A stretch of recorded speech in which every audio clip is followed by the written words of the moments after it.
lourde responsabilité que nous portons, mais un devoir que nous accomplissons. Les innovations majeures contenues dans les textes revus. Dans les statuts du CNJC, les innovations majeures concernent les points suivants. L'attribution d'une nouvelle mission au CNJC, notamment celle de la promotion du dialogue et de la solidarité intergénérationnelle. En effet, Excellence, comme vous le savez, il y a une crise de plus en plus grandissante entre les jeunes et leurs aînés. Il sera donc question pour le CNJC de s'y pencher en vue d'adresser cette préoccupation. La précision sur la perte de la qualité de membre, au regard des faits connus lors de la dernière mandature, surtout du point de vue des comportements, nous avons tenu à responsabiliser les associations membres du CNJC qui peuvent désormais perdre leur qualité de membre au cas où leurs mandataires démissionnent ou sont exclus. Le remplacement du secrétariat permanent par des commissions calquées sur le modèle de la décentralisation. C'est ainsi que nous avons désormais 6 commissions au sein du bureau exécutif, de tous les bureaux exécutifs, donc communal, départemental, régional et même national, en lieu et place du secrétariat permanent, notamment la commission du développement économique et de la protection de l'environnement, la commission du développement sanitaire et social, la commission du développement éducatif, sportif et culturel, la commission de la promotion de la paix, des droits humains et de la cohésion sociale, la commission des affaires administratives, juridiques et du règlement intérieur, la commission diaspora.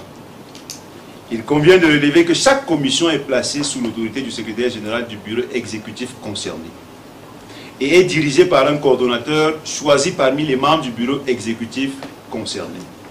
Le coordonnateur sera assisté dans ses fonctions par des membres et des représentants choisis parmi les leaders d'associations.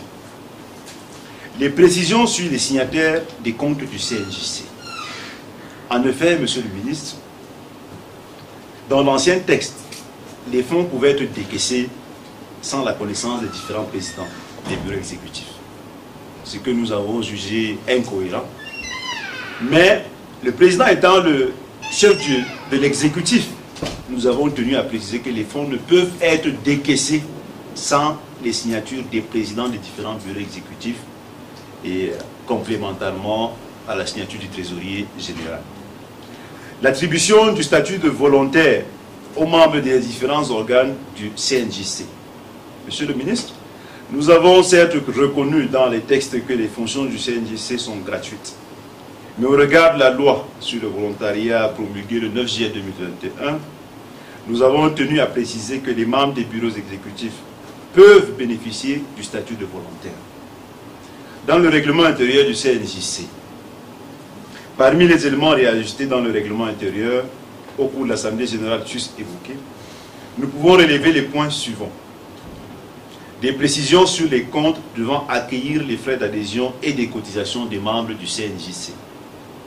La tutelle ayant pris les dispositions pour que le CNJC, au niveau communal, départemental, régional et national, ait des comptes au sein de la Campos, nous avons tenu à préciser que les fonds doivent être versés uniquement dans les 10 comptes ou encore dans les comptes ouverts auprès des institutions financières agréées par la tutelle à chaque niveau d'élection. La révision des effectifs des membres de l'Assemblée générale de 60 à 44 membres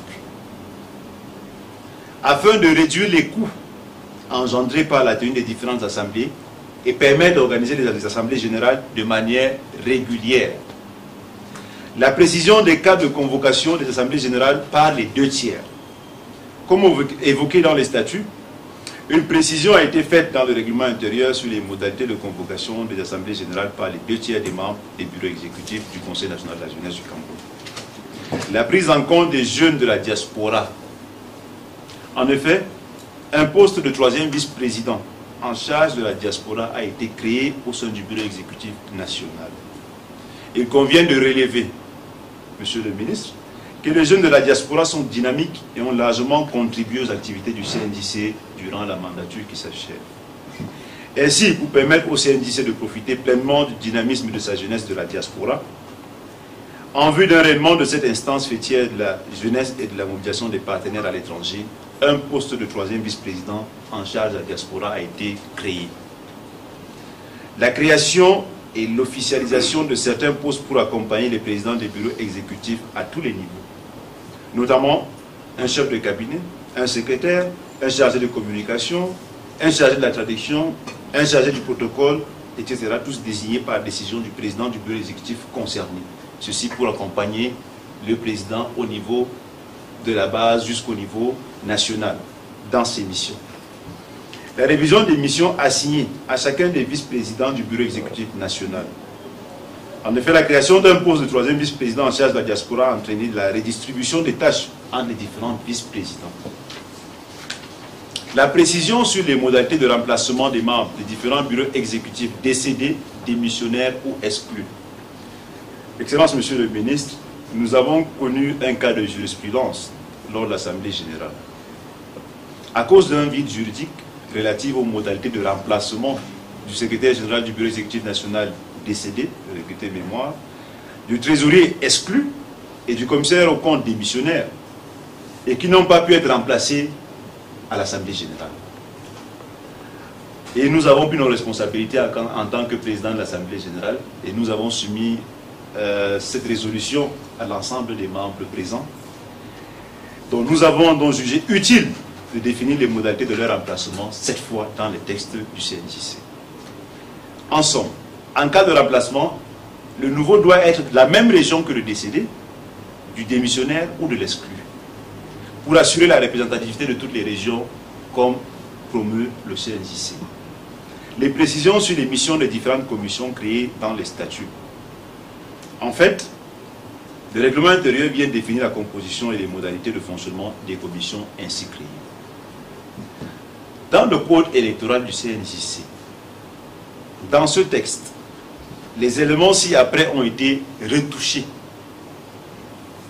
L'additif au sujet des conditions d'éligibilité, notamment en ce qui concerne la caution morale, désormais sont exemptés de l'obligation de produire une caution morale d'une autorité administrative, politique, traditionnelle ou religieuse, les jeunes ayant été conseillers municipaux jeunes ou régionaux, jeunes, membres de la Croix-Rouge, députés jeunes ou membres du mouvement scout. La révision à la hausse des frais de candidature aux élections à différents niveaux comme suit. Le ministre, Monsieur le ministre vient de préciser que la 4e mandature doit être une mandature mature. Et donc, pour envisager briguer un mandat au sein du CNJC pendant la 4e mandature, nous avons voulu rehausser les frais de participation. Au niveau national, au poste de président, trésorier et secrétaire général du bureau exécutif, la caution s'élève à 100 000 francs. Autres membres du bureau exécutif et commissaire aux comptes, à 50 000 francs.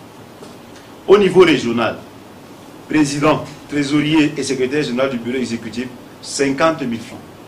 Délégué, 50 000 francs. Autres membres du bureau et commissaire aux comptes, 30 000 francs. Au niveau départemental, président, trésorier et secrétaire général du bureau exécutif, 30 000 francs. Délégué, 30 000 francs. Autres membres du bureau et commissaire aux comptes, 15 000 francs. Au niveau communal, président, trésorier et secrétaire général du bureau exécutif, 20 000 francs. Délégué, 20 000 francs. Autres membres du bureau et commissaire aux comptes, 10 000 francs. Au niveau des réseaux, coordonnateur et trésorier, 5 000 francs. Rapporteur et chargé de relations publiques, 2 500. Nous avons pris en compte le contexte socio-économique de notre cité. La révision du collège électoral.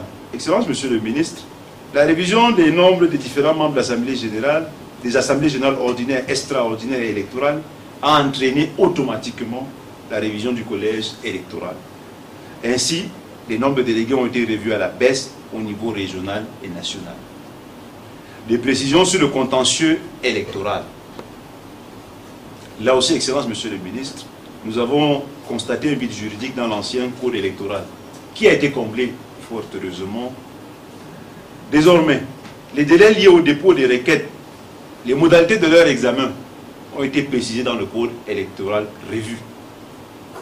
Il convient de relever que 2 sollicitations majeures n'ont pas été retenues au cours de l'Assemblée générale. L'extension de l'âge de 32 à 35 ans pour les candidats au poste exécutif électif du CNJC, l'extension du mandat de 3 à 5 ans. Il ne faudrait pas vous le mentir, ça a fait l'objet d'un débat âpre et très discuté pendant l'Assemblée générale, je pense jusqu'à 3 h du matin. Et nous avons fini par prendre la majorité qui a délibéré. Donc le mandat reste à 3 ans, l'extension de l'âge il n'en est pas lieu, donc on a 32 ans. La non prise en compte de ces sollicitations répond à l'obligation de se conformer aux documents qui encadrent la politique de la jeunesse, tant au niveau national qu'international, tout simplement. Excellence, Monsieur le Ministre, telle est l'économie des différents textes du CNJC revus lors de l'Assemblée générale extraordinaire tenue le 13 décembre 2021, que nous avons l'honneur de vous remettre ce jour pour conduire sereinement les prochaines échéances électorales et assurer la gestion optimale de la 4e mandature. Je pense que tous les jeunes du Conseil national de la jeunesse du Cameroun doivent se sentir rassurés de ce que ces principes de démocratie, d'intégration nationale qui gouvernent la République du Cameroun ont davantage été promus dans les textes nouveaux. Les lacunes observées lors du dernier processus électoral ont été corrigées et avec l'onction de la tutelle qui a été disponible, je pense que nous pouvons aller sereinement vers un processus électoral plus ouvert, plus apaisé, équitable pour tous.